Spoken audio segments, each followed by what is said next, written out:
Hey, welcome back, everybody. Welcome back to my channel. I'm News Jaster. My name is Junior. We're continuing a look at the Star Wars The Black Series. This is the Jedi Master Vernestra Rwoh. Rwoh. Rwoh. All right, so here is another Black Series that I was not planning on getting because, as you know, I'm not really much into the Black Series anymore. But then somehow along the line, I decided to change what I'm going to do with my Black Series. Because I'm impressed with how Black Series looks with Troopers, I'm thinking maybe it would be just as equally impressive to have a somewhat uniform line of Jedis coming across. Kind of like the same thing that I feel with the Mandalorians.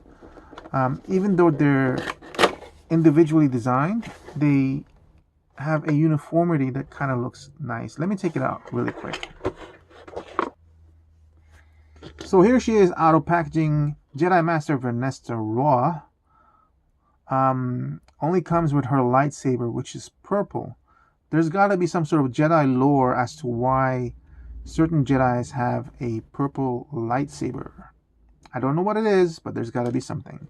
Now, I know there's a lot of disdain for the Acolyte series, and more particularly about this character. I don't share that, honestly. And oh, look at that. Why is her robe not pinned down like the other Jedi's? Hers is actually up, which is what I think it should have been. I think I'm going to try to capture what they did with this. It's basically stitched to the side over here to form that, because I feel this is more successful. And if you want it down, I see what the problem is. Well, it still works though. Anyway. Okay, so as I was saying, a lot of people didn't really like this character. I didn't mind it. I really do wish that they had continued on with the Acolyte series, because I feel like the writers in the series were alluding to a lot of things going on in the very first series, but that I wanted to see continue on the second series. Now, I feel like the reason why there's such a backlash for this character is because there is a background story for this character that I am completely unfamiliar with. Is it in the comic books or in the in the comic books? There's an actual history to this character that I'm unfamiliar with. That I guess this one just kind of like destroyed. But because I don't know anything, I can kind of see it with new eyes that a lot of people couldn't. Anyway, so let's take a look at the sculpture close up on the face.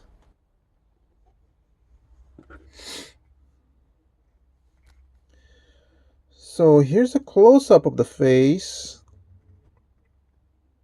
Interesting. Is that pattern just solid, or is there any pattern to it? I don't know. Now, looking at this first impression wise, because I'm not very familiar with the actress's face, I can't really say, did she capture it? Because all I'm seeing is a bald face and female face. So I'm assuming it's well captured. Now, the weird part is, as I bring out Jedi Master Soul, as you probably, if you haven't seen my review of him, I'm not really very satisfied with how they sculpted his face, because I don't feel like they captured his face. But at that time when I was reviewing it, I was referring to the fact that because Asian features has such a very plain surfaces on their portrait, that they're really hard to capture. But then females also have that kind of distinctive feature where it's very smooth, and they're really hard to capture. Like especially if you're trying to capture a beautiful woman's face, that's really hard to capture because it's very smooth. There's not a lot of curves to capture onto. So I don't know. I should have looked first, but I think it captures it well enough that it represents the figure. How's that? Maybe once I rewatch the series and I compare it again, maybe my opinion will change. At the moment, I think that they did it pretty well. Her robes are very simplistic, so there's really not much to look at. The gold lining here, very plain. This review is coming off of the Leia review. Look, she has a thigh cut. I'm jumping ahead, but at least they get this one and then that one. Yeah, okay. All right, and let's take a. And here's her lightsaber. This is interesting, more interesting than Soul's lightsaber, because it's not just like a one barrel. It's actually a flare out here at the very top. All right, let's take a look at the articulation and further review this figure. So because she's got a bald head, she should be able to look up much better.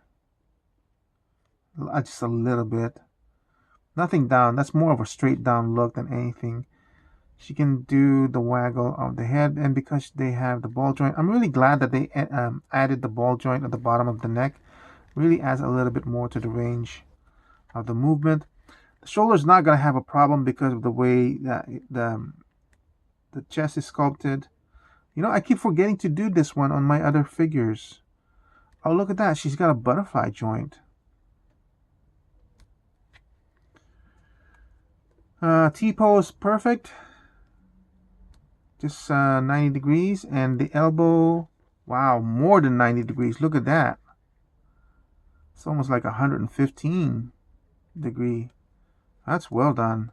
And then elbow swivel. I'm looking at the design on how they did this upper part of the arm. Look at that. So the joint is inside this robe over here, but I feel like this is actually a separate piece. This part is separate from this part, which is kind of weird they did that. But man, what a range of movement. And the wrist swivel and up and down. So really well sculpted on the very edge of that wrist. There's absolutely no hindrance whatsoever in that. So I love that. In terms of the waist articulation, yep, you can do that much. Nothing on forward again. A little bit more. So just very slightly movement. But did we even see her fight in the Acolyte?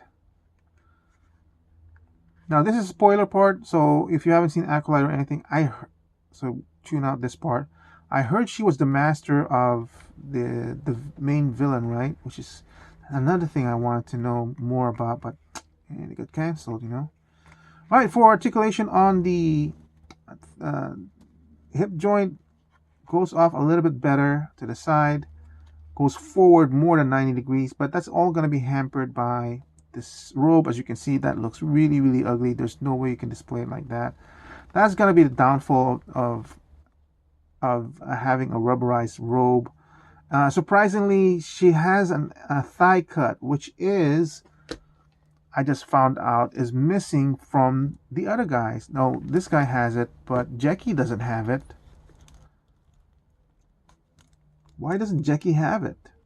That whole part is hidden, and it's perfect for a thigh cut, but she doesn't have it. But she has. I don't understand why they decided to do that.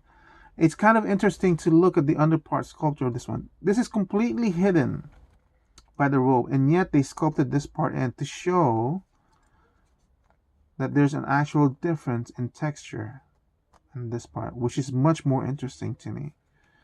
The knee articulation goes, I'm going to say that's 90. Of course, it's got a knee swivel. In terms of the ankle, excellent going down, barely anything going up. Because, again, the sculpture is going to hit that ridge over here. It does have an ankle rocker, so that's well done. So, all right. Value. Again, this is, so I don't know if you guys actually watch my other reviews. This is part of a lot. Now I can bring in the whole lot as I purchase them. This whole thing. This was for $50, meaning each individual figure is around $16. Now, weirdly enough, if you guys can actually believe this, when I was looking at this lot, I'm not interested in these two. Was not interested in these two at all, because as far as I'm concerned, the old Black Series that I have with the fabric was sufficient representation on this one. Now, when I reviewed this, when I finally had this in hand, my opinion, I still would not have bought it at $24, but because I got it for $16 each, my opinion and value system for these two was a little bit higher, because the faces are just excellent. Okay. But when I was looking at this lot, I was not looking at these two figures. This is the reason why I found this lot, because I was trying to find all the Jedis that we saw in the Acolyte and have them represented in my Black Series. So the fact that I got her for not $24, I got her at $16, I'm going to say the value for her is at 13. 13? Yeah, I'm going to leave it at 13. Usually our average value is at 12. I'm going to leave it at 13 because I almost changed it, because I really don't like this hard plastic, not hard plastic, but this plastic robe.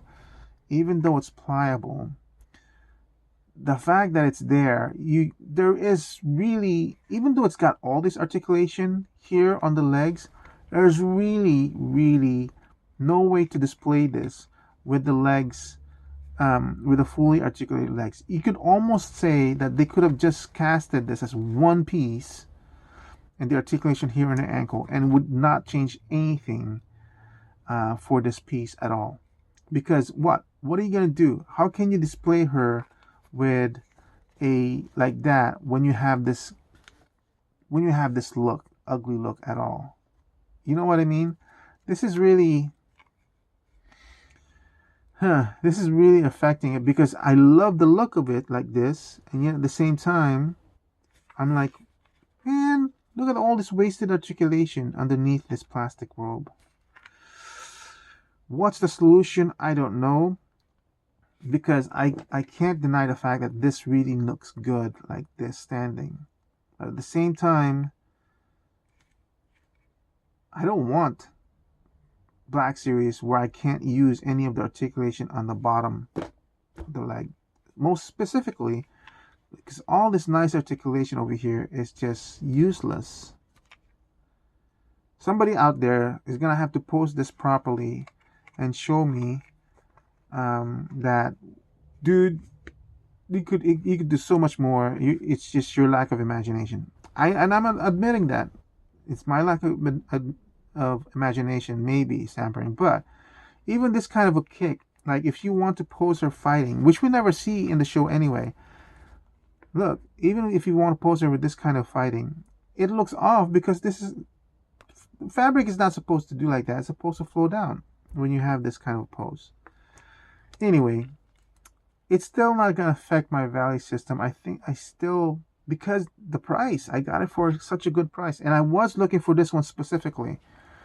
So I will retain the value of 13 because of the low price that I got it for. I'm really kind of happy, and I'm much more satisfied with the solution to the robe. Now she does have the advantage of having a sleeveless robe, and actually after seeing her, I can see the one thing that's really bugging me with these Jedi robes is basically the sleeves being too puffy. Because this, I'm really happy with how this thing looks like that. So yeah, that's it. Thank you for watching. I hope to see you guys again soon. Bye.